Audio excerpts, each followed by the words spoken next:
मेरे भैया की प्रेम कहानी पार्ट 3। पहले और दूसरे पार्ट में आपने सुना कि दोनों धीरे धीरे अपनी प्रेम कहानी में डूबे हुए थे और ज़माने की जितनी भी बंदिशें थीं एक एक करके सब उनके सामने आ रही थी। आज की कहानी शुरू करने से पहले मैं उन सभी लोगों को बेस्ट विशेस देना चाहती हूँ जिनको अपना प्यार मिल गया है या जो अपने प्यार को पाने की पूरी कोशिश कर रहे हैं, इस दुनिया से लड़ रहे हैं। आप सभी को अपना प्यार मिले, आप सभी अपने लाइफ में खुश रहें। इसी कामना के साथ, इसी बेस्ट विशेस के साथ मेरे भैया की प्रेम कहानी पार्ट 3 में आगे बढ़ते हैं। आरती के पापा को थाना अध्यक्ष और मेरे मम्मी पापा ने खूब समझाया था। काफ़ी प्रयत्न के बाद भी आरती के पापा इस शर्त पर अपनी शिकायत वापस लेने को तैयार हुए कि अगर भैया 1 साल में सरकारी नौकरी लग जाते हैं तो वो आरती की शादी भैया से कर देंगे। भैया को साल भर का समय मिला था एक अच्छी सी सरकारी नौकरी लेने के लिए। अगर वो ऐसा नहीं कर पाए तो उनको अपने प्यार आरती से हमेशा के लिए दूर जाना पड़ेगा, जो उनको सपनों में भी मंजूर न था। भैया सरकारी नौकरी के लिए तैयारी करने में जुट गए। वो आईएएस बनने की ठान चुके थे। आरती भी अपनी नौकरी ज्वाइन कर बेंगलोर जा चुकी थी। भैया के साथ अब 2 मुश्किलें थी। नौकरी के लिए तैयारी भी करना था और लॉन्ग डिस्टेंस रिलेशनशिप में रहते हुए अपने प्यार को बरकरार भी रखना था। दोनों के बीच रिश्तों को लेकर हमेशा पॉजिटिविटी ही बनी रहती थी। ये जिम्मेदारी भी भैया की ही थी। हम सब भाई बहन बीच बीच में उनसे बात करके उनका आत्मविश्वास बढ़ाते रहते थे। धीरे धीरे समय बीतता जा रहा था और उसके साथ साथ भैया की बेचैनी भी बढ़ रही थी। आरती जी के रिश्ते में क्या होगा? इसी बीच एक राहत की खबर आई कि भैया ने सिविल सेवा परीक्षा की मुख्य परीक्षा पास कर ली है और अब इंटरव्यू देने वाले थे। इंटरव्यू पास करते ही भैया आईएएस अफसर बन जाएंगे, यह बात जानकर हम सबको भी बड़ी खुशी थी।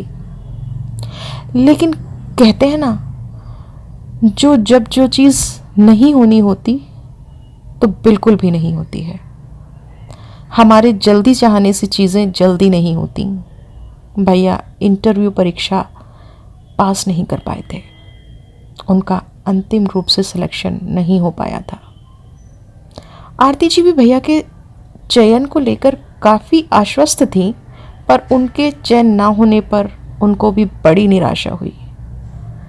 भैया बड़े उदास और निराश हो गए थे। इसी बीच दिवाली की छुट्टियों में आरती अपने घर आई तो हमसे मिलने हमारे घर भी आई। भैया, आरती जी, मम्मी तीनों बैठे बात कर रहे थे। तभी भैया ने कहा, अगर साल भर के अंदर मुझे नौकरी नहीं मिली तो तुम्हारे पापा तुम्हारी शादी किसी और से कर देंगे। मुझे लगता है मुझे कुछ समय मांग लेना चाहिए ताकि मैं पूरी मजबूती से उनका सामना कर सकूं। आरती जी भी भैया की बातों से सहमत थी, पर उन्हें संशय था कि शायद उनके पापा भैया को और अधिक मोहलत नहीं देंगे। तभी मम्मी ने कहा, साल भर का समय मांगा था ना, तो इसी के अंदर अपना वादा पूरा करो। मुझे बहू के रूप में आरती ही चाहिए और किसी की कोई गुंजाइश ही नहीं है। भैया और आरती जी मम्मी की इन बातों पर मुस्कुरा दिए। भैया ने जल्दी से जल्दी वादा पूरा करने की बात पर हामी भरी थी। भैया काफ़ी खुश थे। उनकी इतनी बेहतरीन सफलता पर आरती जी और हम भी काफ़ी खुश थे, क्योंकि भैया का सिलेक्शन आईएएस में तो नहीं परंतु एक फॉरेस्ट ऑफिसर का हो गया था। अब भैया के जीवन की सबसे खूबसूरत चीज़ आरती जी आज उनकी होने वाली थी। जन्म भर आरती जी का साथ भैया को मिलने वाला था। पापा, मम्मी और भैया आरती जी के घर जाने के लिए निकल पड़े थे। घर पहुंचते ही आरती की मम्मी ने सबका ज़ोरदार स्वागत किया। आरती जी और उनके पापा भी वहीं थे। सब में बातचीत चल रही थी। तभी आरती के पापा ने भैया को उसकी सफलता पर बधाई दी और शादी का वादा पूरा करने की बात कह दी।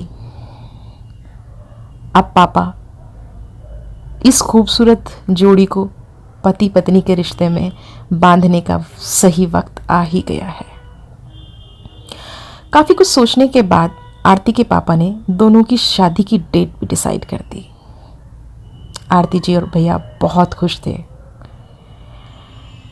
आरती जी के पापा ने कहा, मुझे कभी इस रिश्ते से कोई दिक्कत नहीं थी, मैं तो बस आरती को खुश देखना चाहता था। मैं आरती की शादी ऐसे लड़के से करना चाहता था जो किसी भी चीज़ में कम ना हो।